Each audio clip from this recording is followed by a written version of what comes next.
Hello and welcome to Bite Me, a Buffy podcast. I'm Martin and I'm joined, as always, by Joe. Are you sure it's me? It could be your sinister internet boyfriend talking to you right now. It wouldn't be the first time. No. Sounds like we've got some stories to hear today.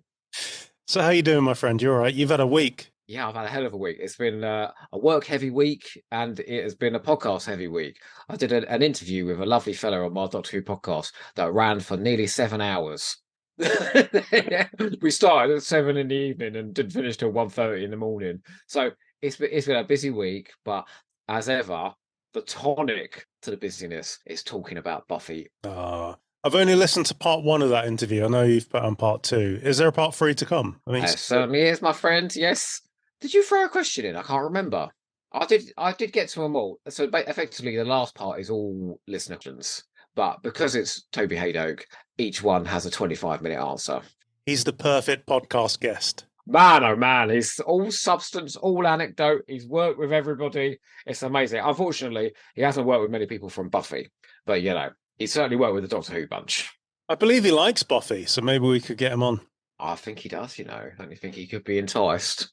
How are you then today? I'm all right. I've had a really boring week. The only that sounds heaven. I purchased a rake, and that's about the only thing I've done. Did you say that you're a rake? I brought a rake. Oh, you bought... Well, don't be so hard on yourself, honestly.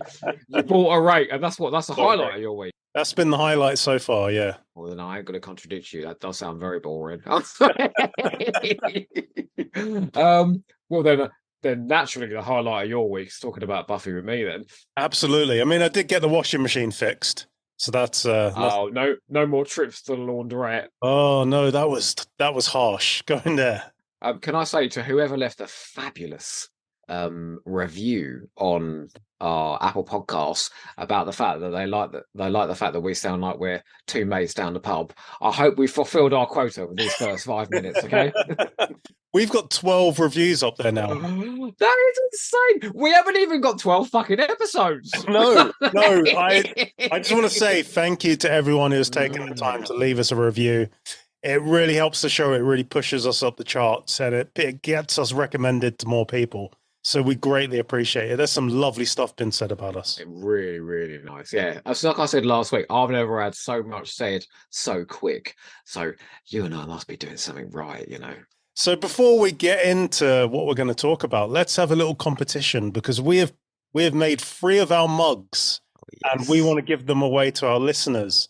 I should have really prepped a question for this. I would have brandished one of the mugs for this very occasion, of all the time for me not to be using my Bite Me mug.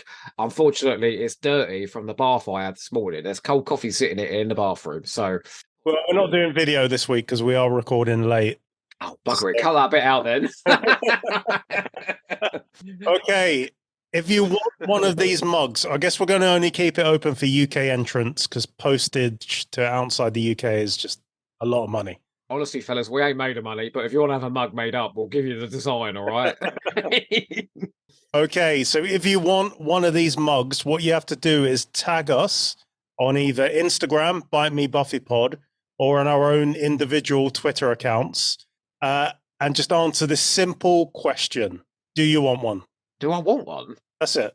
As in, do they want a mug? Oh my God, I wonder what you're offering then. What services you're offering to the Bite Me? And we'll pick three people at random to win. That sounds like something I'd come out with. You've surprised me there. Well, folks, yeah, Martin and I would both like you to ask you, do you want one? All right? Because both of us are willing. Oh, okay. No, move on to the episode quick. I'm not sure we should record these in the evening anymore. Oh, it's great fun. Honestly, it's a tonic to the end of the day. All right. So, iRobot, you, Jane. Joe, tell me about this episode. A notorious episode for sure. I think this one lingers right down the bottom of most Buffy polls, right? Yeah, I'd agree with that. You believe that's justified? No, it's the silliest episode I think they've ever done. But there's a bit of a tone imbalance in this because you get like a really serious moment of someone getting framed that they've killed themselves. But then you'll get really slapstick moments like when Xander falls down from the fence. So I actually wrote down in my notes here, Xander pratfalls falling. The writing is getting desperate because when you've got to rely on a gag like that of Buffy doing a perfect jump over that fence and then Xander just falling, I was like, and it ran short because we got the voiceover guy again. I think, well, should we take that as a given then? That every time he's used, they're trying to pad out an extra 30 seconds. But no, like Buffy is usually sharper than this, I think. And there was some good dialogue in here, I thought. But like, you know, the gag at the end, the very last gag where they're like, "Oh, my girlfriend was a praying mantis. Well, the person I fell for was a vampire. I guess our love lives are all doomed." Ha ha ha ha. Ha." And then the silence. I was like, "Oh, that didn't land." And this show always lands when it comes to the jokes. Hmm. Oh, I don't know. Was somebody else writing this one? Okay, yeah. So this one was written by Ashley Gable and Thomas A. Swindon. Yeah, not names that I recognise, so I can't imagine they came back in a hurry. Directed by Stephen L. Posey. I don't recognise his name. Stephen Posey directed an episode of Star Trek Deep Space Nine in Series 7 called Chimera, which is a really, really good episode. Unfortunately, he was lumbered with that enormous robot suit in this episode. So, do you know what? I've come to the conclusion in this first series when there is a costume that doesn't make the grade, that's where it's weak. So when that praying mantis came out, when the robots revealed in this, and you're like, oh man, we've gone from like sophisticated drama last week to Willow beating up an enormous robot with a fire extinguisher. Yeah. Sort of tonally, that's a bit jarring. Yeah, the tone's all over the place. I think this is a rewrite away from being really good. Oh, I sent you a message, didn't I? I was halfway through and I was like, this is like a hair's breadth away from being good, but I hadn't got to the last sort of 15 minutes. And I really think it falls apart in the last sort of 10, 15 minutes. Yeah, it does. It does. So 1997, were you online? I don't think I was yet. I come to technology quite late, I think. So I didn't get like a mobile phone way after everybody else got a mobile. I mean, now, Jesus Christ, it stuck to my hand like glue. But it did take me a while. So I think I didn't get it till my early 20s, I think. Yeah. Yeah, we didn't get one till the year I left school, so 1998. So my sister got to do her GCSEs all on a nice typed up computer, and I had to do them all handwritten. I had a word processor. Does that count? Yeah, I guess so.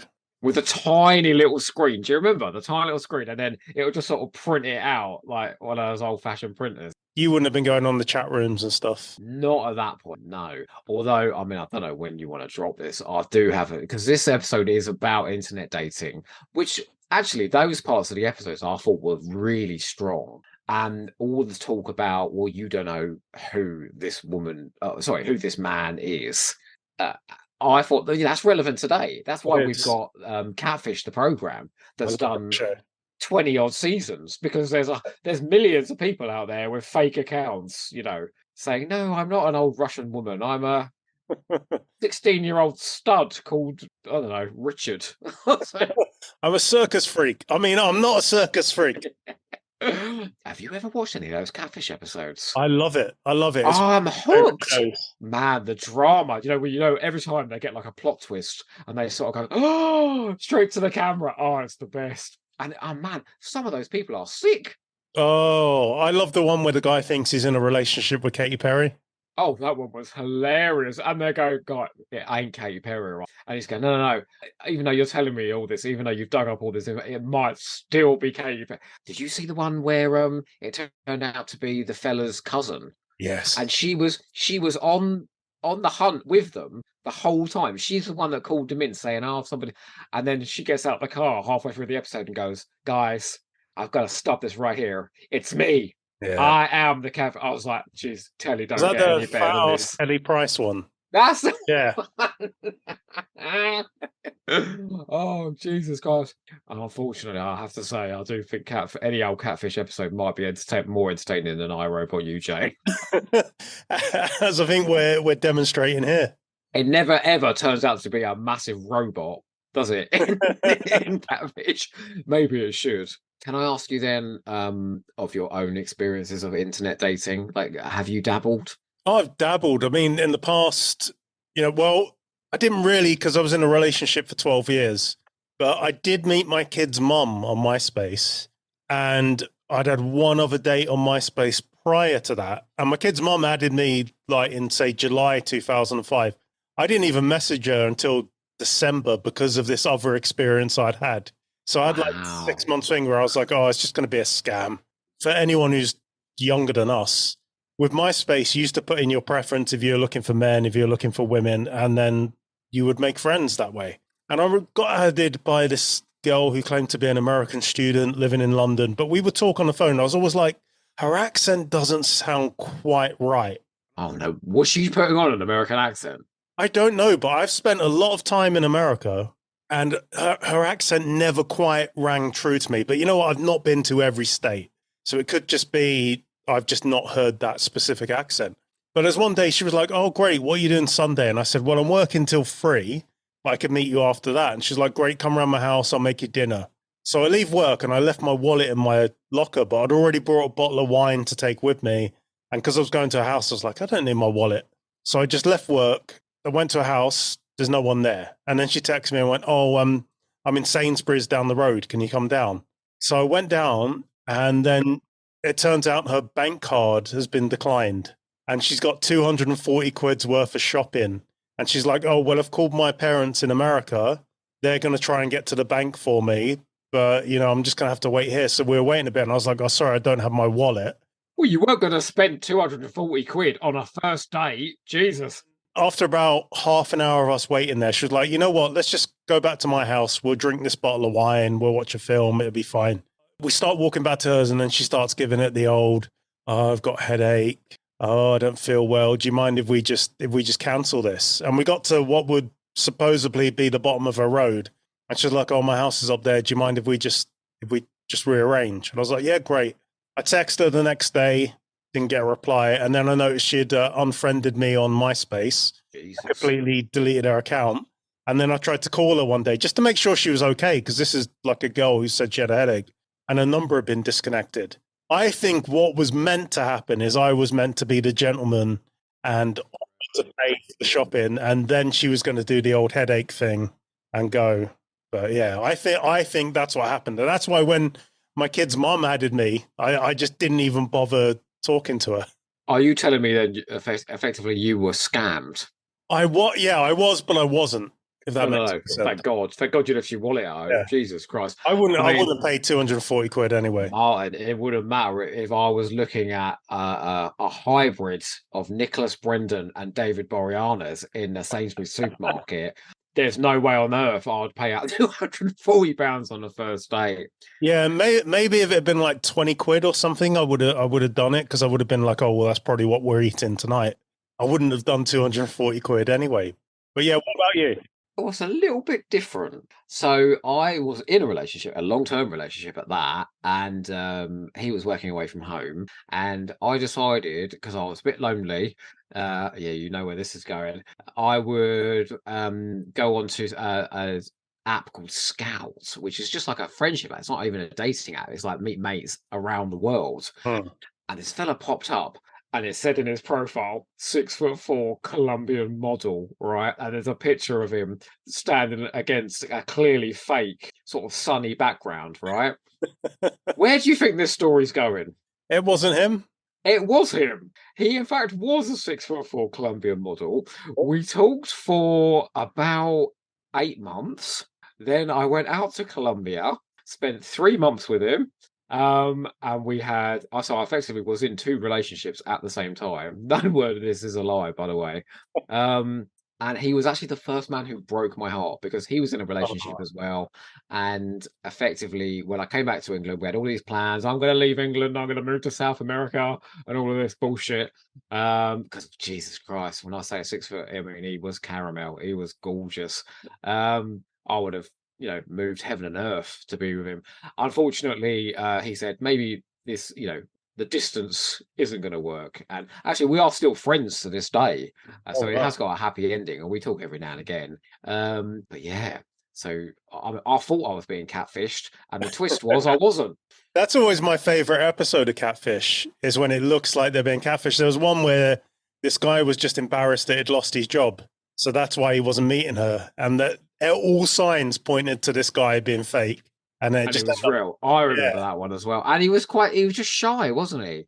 yeah, and he was using an iPod to. It was all of the usual, oh, he doesn't like video calls. No, he genuinely didn't like video calls, you know? Yeah, that was well, how do you find Willow's first romance? I, Robot, UJ. Willow, who we've both confessed is one of our favorite characters in Buffy. She's adorable, and yeah, I recognize the signs of just when you like someone and you've been talking for a while, and yeah, I saw myself in her a bit because I've definitely had those kind of relationships. How about you? I thought it was really well done again until the last 10 minutes. So, and I thought all the dynamics were really well done as well because Willow was talking to a guy. Initially, Buffy goes into that total Valley Girl, ditzy blonde again, and she's like, "Oh, what's his name? Who's your honey?" and all of this, and she's so excited for it. There's no hint of jealousy at all. The Buffy Willow friendship never really goes down that path of jealousy, which I really like because often in shows when you have two girls, think of Buffy and Cordelia, it is sort of it's them against each other. Whereas with Buffy and Willow, they just support each other. Well, until Willow's trying to kill her, but we'll get to that.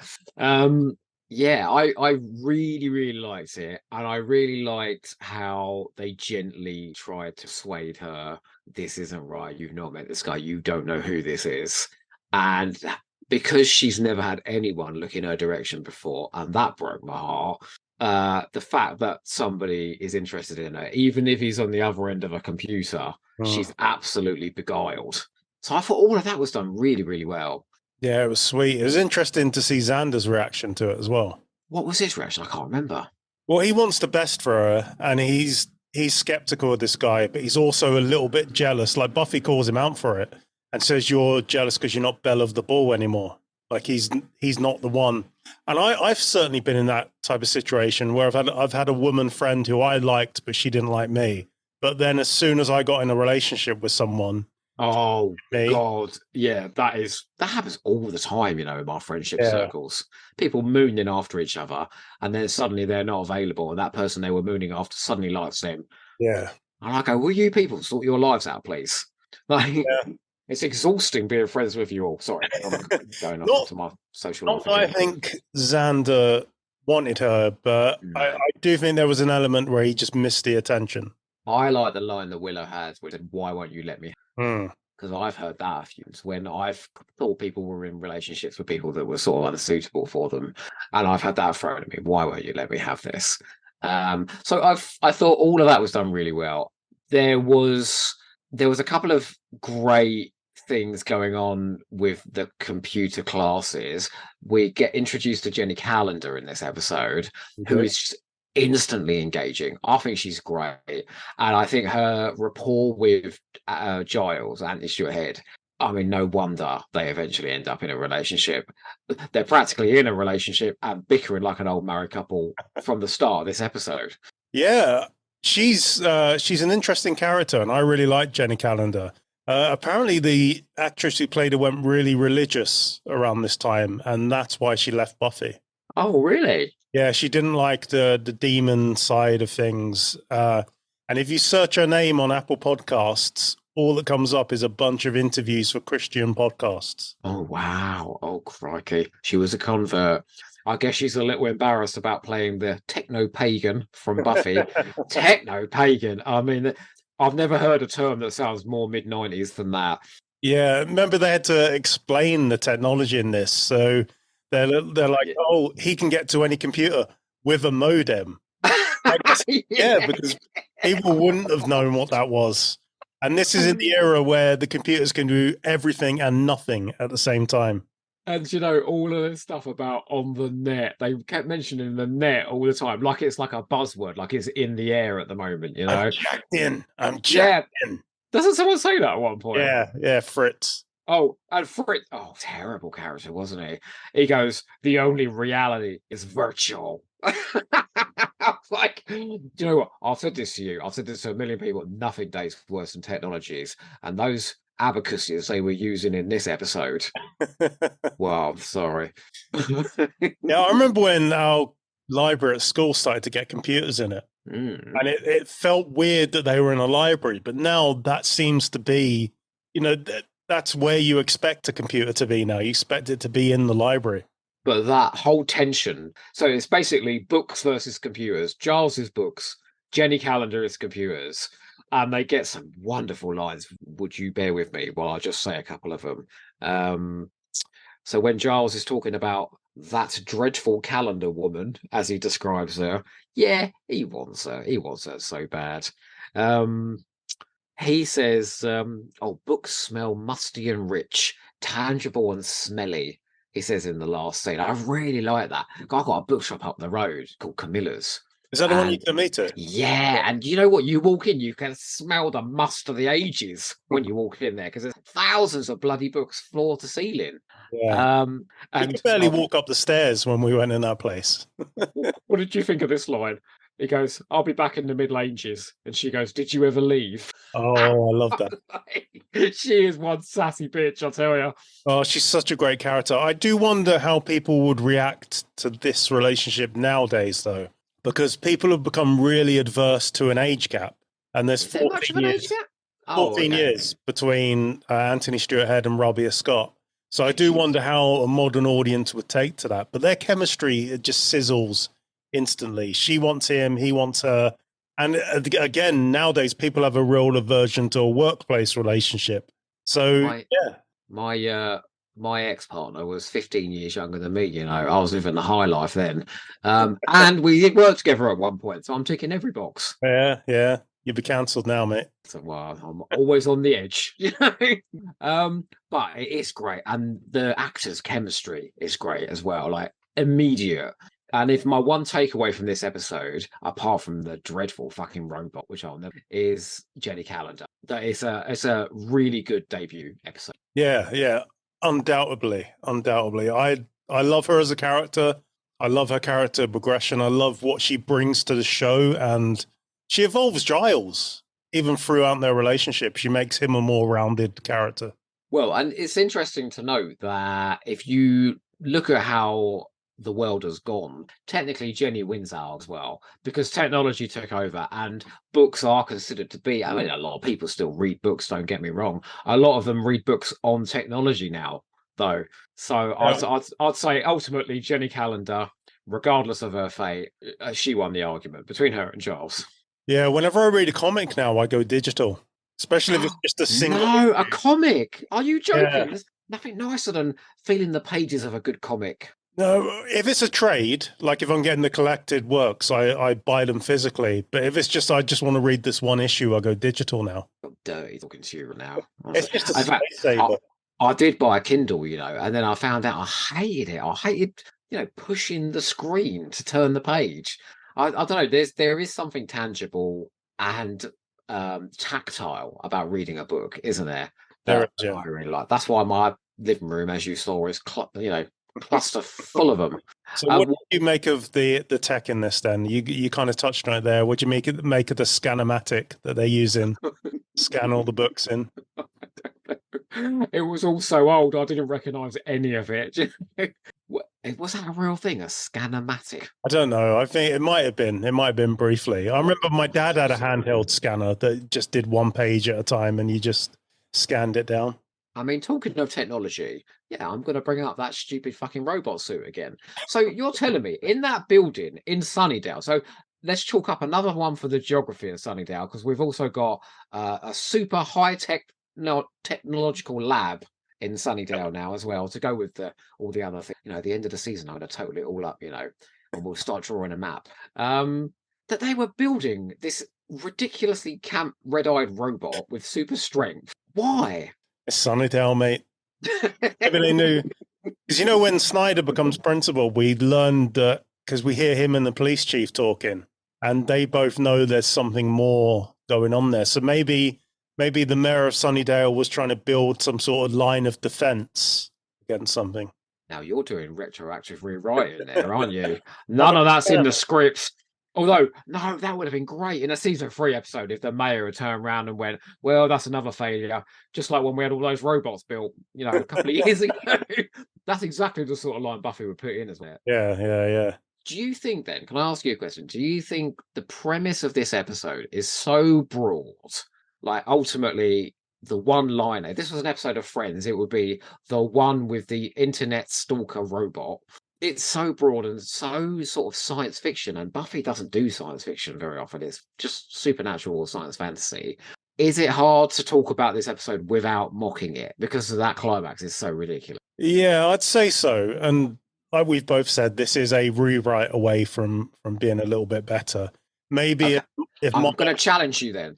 Yeah. You are going to rewrite it right now and do that last draft. Go for it. I think that maybe Moloch just finds a way to project himself out of the computer back into his physical form. And I think that might work a little bit better. I've got an alternative. Let's hear it.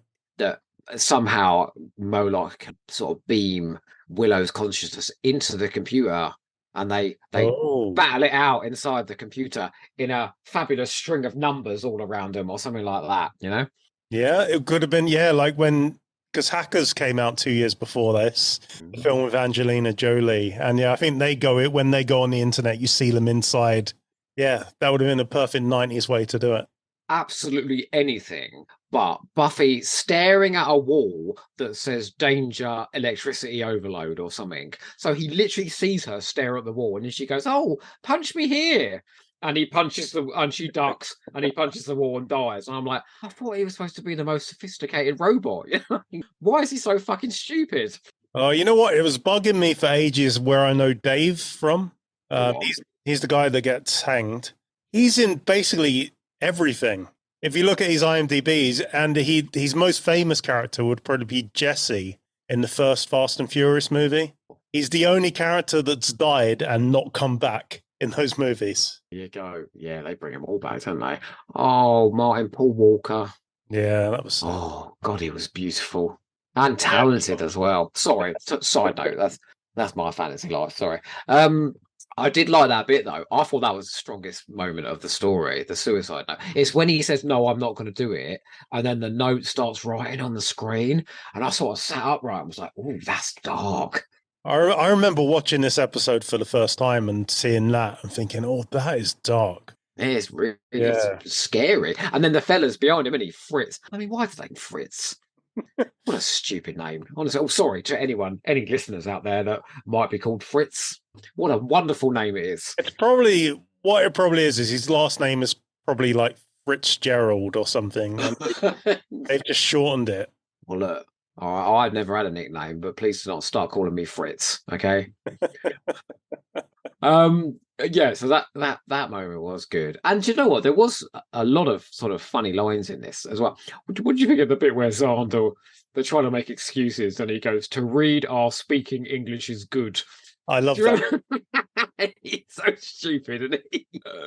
Oh, dear. Actually, the other bit that really made me laugh was when Giles apologetically says to Jenny Calendar, "Oh, there's a demon in the internet." Then she just goes, "Oh no."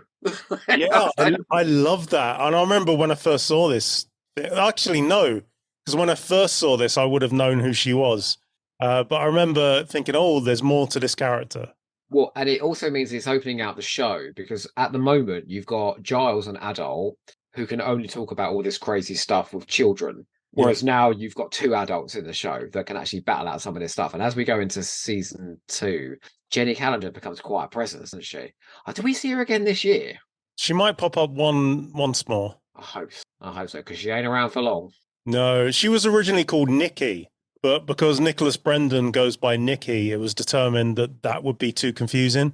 Because they would say, it's like, oh, so Nikki's going to come down the stairs, and they'd be like, do you mean the character Nikki or Nikki? So they changed their name to Jenny. How is it you've got a piece of trivia like that, but you couldn't tell me what the writer's name was? I've got this weird mind. I read The Writer's Tale like 30 years ago, and it's all that bit stuck in your head. I remember that. I also think as well, this is a bit contrived because I was getting King Kong vibes when the robot came out. And he's dwarfing Willow, and he's going, "Oh, I'm in love with you." And I was getting that same sort, a bit like the Doctor Who story Robot, where the big robot falls in love with Sarah Jane. I was getting those sort of vibes, those sort of King Kong vibes. But then I was like, "But the title of this episode is I, Robot, You, Jane," and that's a reference to Tarzan. Yeah, it doesn't really make any sense. That's like, just called it I, Robot. You could have got away with that. But I'm wondering if they sat down and had like a tone meeting. Remember we watched Angel last week, right? Mm. And everybody was on the same page. Like this is going to be dark and insidious and scary and full of character moments. And I just felt like the director, the writer, the actors, everybody was on the same page. This one, I felt no one's had that chat about what they're doing. So Yeah. the writer's like, right, okay, great. We're going to write this very serious suicide note. Yeah, lovely. Right. Oh, look, big robot. Actually, that'd be fun. Let's do that at the end. Yeah. And the director's sort of going, well, that's a bit of a shift, isn't it? How am I going to make that work? And guess what? He can't. I wouldn't mind betting that this was a last minute replacement. Yeah, I wonder as well. Do you think this has been the weakest standalone? Yeah, it's certainly one of the weakest of the first series. I thought Never Kill a Boy on the First Dates. I thought that was genuinely sort of plodding, and it had that Owen in it as well, didn't it? Do you remember him? Well, even Buffy's forgot about him by this point, because when she's talking to Xander and Willow, she goes, "Oh, the only guy I've ever liked in Sunnydale was a vampire." And like, what about Owen? Yeah, see, he's so boring. Everyone's forgotten about him already. But this would probably be because I thought, we both said The Witch was really fun, Yeah. and despite our better judgment and taste and quality, we both enjoyed Teacher's Pet a lot. That ridiculous praying mantis creature. I think that's because they played into the ridiculousness of that, and here it is, they were trying to take it seriously. But do you remember with the pack, right? They had an absurd premise there, didn't they? Stupid premise. A load of school bullies become hyenas and go around and eat principals, right? But they play it for real. They play it really seriously. So we really sat up watching that, didn't we? And said, wow, this is actually great drama because they really are taking this as seriously as they are. And they stuck the landing, like right up until the end. I felt like towards the end of the episode, you've got Giles going, release, and doing the incantation, and the music's going full on hammer horror. And I was like, oh, what is happening? Like earlier in the episode, we were doing suicide and things like that. It's a weird mix. Yeah, it is a very weird mix, as you say. Which actor do you think acquitted themselves best this week? I think Alison Hannigan. Yeah. She did exactly what she had to do. As the kids say now, she understood the assignment. Yeah, and in fact, the bit I keep going on about this bit where she's attacking the robot with the fire extinguisher. Yeah. But the look on her face, I mean, I would not want to get her angry. She's sort of building up all of that evil willowness, isn't she? It's a shame we didn't get Cordelia in this one. Yeah, I did notice she wasn't in this one, actually. Remember the last time when you went, oh, she's not in it, and I didn't notice at all. Yeah. This time, I was like, it needed something. And she might have been quite nice. Maybe if she'd have been talking to him as well. Oh, yeah, and then there was a bit of a love rivalry. But I think Cordelia's in every episode now to the end of the season after this. I think so. She's definitely a main character from Series 2. Can I ask you, is it the puppet show next? It is, yeah. Oh, that's fucking amazing, that episode. That's the episode where Armin Shimmerman joins as Principal Snyder. Yeah. Oh, what a shame we're not talking about that one. Oh, well. What else have you got to say about iRobot You, Jane? Not a lot. Just look over my notes. Hang on. Oh, it wasn't as bad as I remember it being. No, I agree with that, but it was still a failure.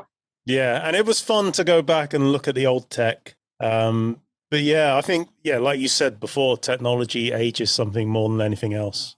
I can think of a couple of episodes in later seasons, Be It Bad. There's a couple in Series 6 that I would say from memory are worse than this. So this one's ranking right at the bottom of the polls.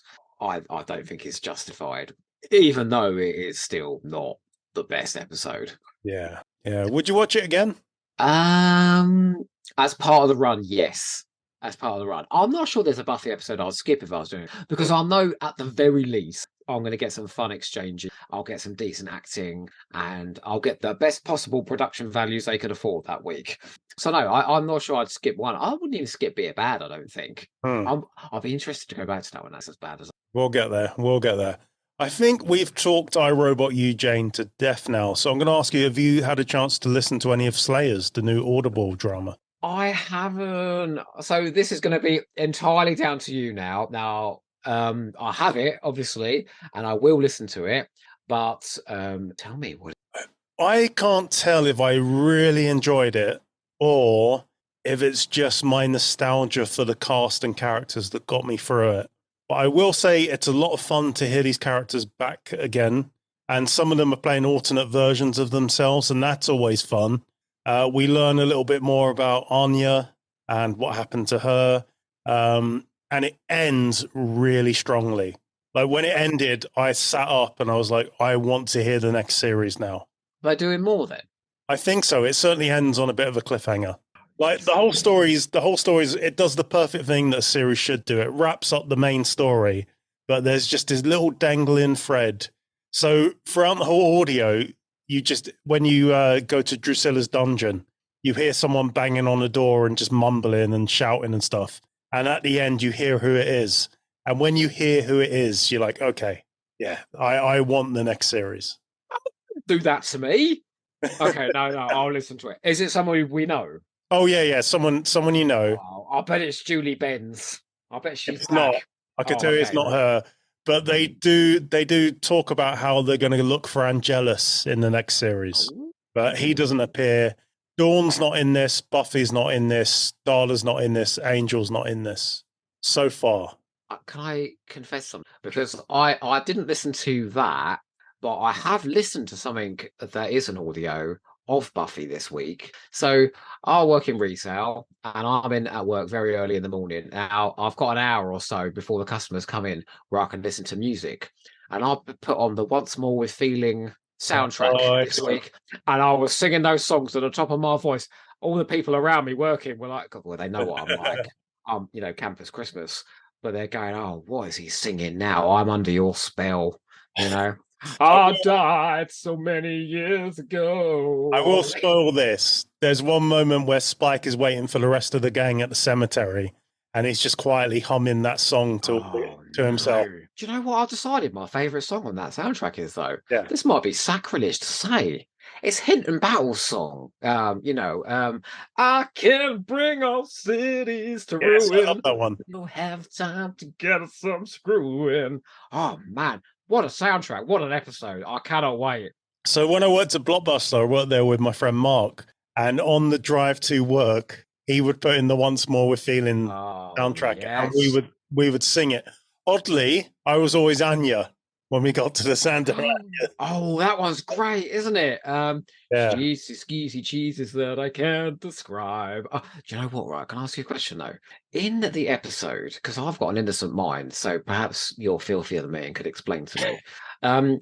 In the song Under Your Spell, there's a very dramatic edit at the end of that song where we cut away to another scene, just as Amber Benson is sort of heading down the bed. What's going on right there? Willow seems to be sort of floating in the air. I mean, I don't know what girls get up to in the bedroom. So could you enlighten me, please? Well, what's happened is Willow has dropped her contact lens. And Tara has gone down on her knees to help her.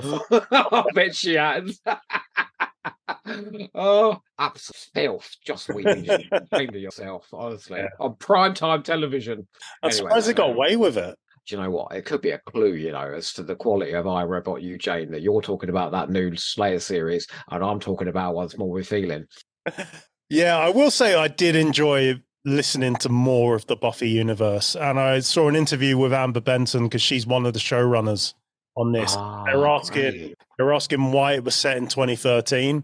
And basically she said, there's a bunch of comics that are canon and there's a bunch of books that are canon and the books are set in the modern day. So now, and they didn't want to step on any other creators' toes, but they realized there was this period in 2013 where there was no expanded media. So how nice is that? Because normally people, they wouldn't give a toss about other expanded, narratives. So for them to actually respect those comics and this other stuff that they've done, man, I didn't think I could love Amber Benson anymore, but here we are. And it's, the co-showrunner is Christopher Golden, who's written so many Buffy novels. So maybe that was a factor in it as well, because he would have his hands on all those pies and know what the stories and the canon was. But yeah, it's lovely. I think also they didn't want to have to answer any of that canon stuff. So that's in 2013, it just meant that they were free of all of that. And just sort of do their own thing as well, you know, sort of branch off and do their own thing. Do you know what's happened between Amber Benson and I? No, what's happened? I'm under her spell. Sorry, okay, I'll stop now. But you wait, when we get to that one, you are not going to shut me up. I'm going to be singing every song. I thought you were going to say she had blocked you or something. Do you know what's really lovely as well? The bit where Giles and Tara sing together in the magic shop. Yeah. You know that bit? She's singing I'm Under Your Spell, and he's basically decided he's going to go. It's great. That's 5 seasons away yet. I better shut up. Well, all we're basically expressing is, with Martyn doing the spin-off media and me talking about later seasons, is we are die-in-the-wall, true, die-hard Buffy fans. Absolutely. Absolutely. Now, remember, we're running a competition to win free mugs, UK entrants only. If you want one, tag us on either Instagram, Bite Me Buffy Pod, or on our personal Twitter accounts. I'm Bad Wolf, you're Doco Ho. Can I ask the question? Yes. I've forgotten it. Do you want to have us? No, that's not it. What was it again? Do you want one? Do you want one? Yeah. Do you want one? So what? Have they just got to put yes? Just tell us if you want one. Okay, you're putting out to this audience. I've seen those reviews. They're clearly a bit filthy, this bunch. Yeah. Well, we'll find out if they want one. Can I very quickly, will you indulge me just for 1 second? Yeah, go before we out this episode? Because I want to just address these people and their accusations straight on and tell you how you're being described on these reviews. Are you ready? Yeah, go on. Okay, here we go now. Engaging and funny, apparently. Here we go. I'd go with that. Funny. I'd go with that. Yeah. 2 mates hanging out in the pub. That's right, having a laugh. Definitely. Knowledgeable, humorous, thoughtful, and genuine fans. Well, of course. I think you paid that guy. Oh, look, unique and fabulous, says Slayer Sings. Thank you, Slayer Nice. Sings. We like being fabulous. Great host. We make the show come alive, apparently. Excellent. Let's see what else we've got here. Oh, that's just somebody says anticipating more. A fantastic podcast. Analysis, refreshing, informative, and cracked me up with many a belly laugh. That's just you talking about being angel on your dates. Oh my god. When did that stop? Oh, that stopped when my hair started to go. Because I was like, I can't. When did you lose your hair? 22. Oh, okay, you're quite young then. Thank God. The last one I'll say then is from the beautifully titled Prophecy Girl, who says entertaining and cheeky. Well, I'll go with that. Thank you, Prophecy Girl. She follows us on Instagram. We love you, Prophecy Girl. Do you know what? Maybe one day, we should do some sort of a competition to have somebody on. A fan. Oh, I'd love that. I'd love that. Yeah. Yeah. Once again, thanks to everyone who has left us a review. We really appreciate it. If you could leave us one on Spotify, that would be great. You can hit the 5-star button on Spotify because we're a bit low on Spotify. But I am blown away by how many we've had. I don't think I've got this many on a podcast I've been running 14 years. And I got a fair amount on one I've been running for sort of 4 or 5 years now, but I've never had any this quick. So, wow, thank you. What should we call them? Bite me Scoobies? No, that don't work. Think of something quick. Bite me maniacs. Bite me maniacs. Actually, that works, doesn't it? Yeah. Okay. Thank you, Bite me maniacs. I appreciate. We'll be back next week talking about Puppet Show. Amazing. Can't wait.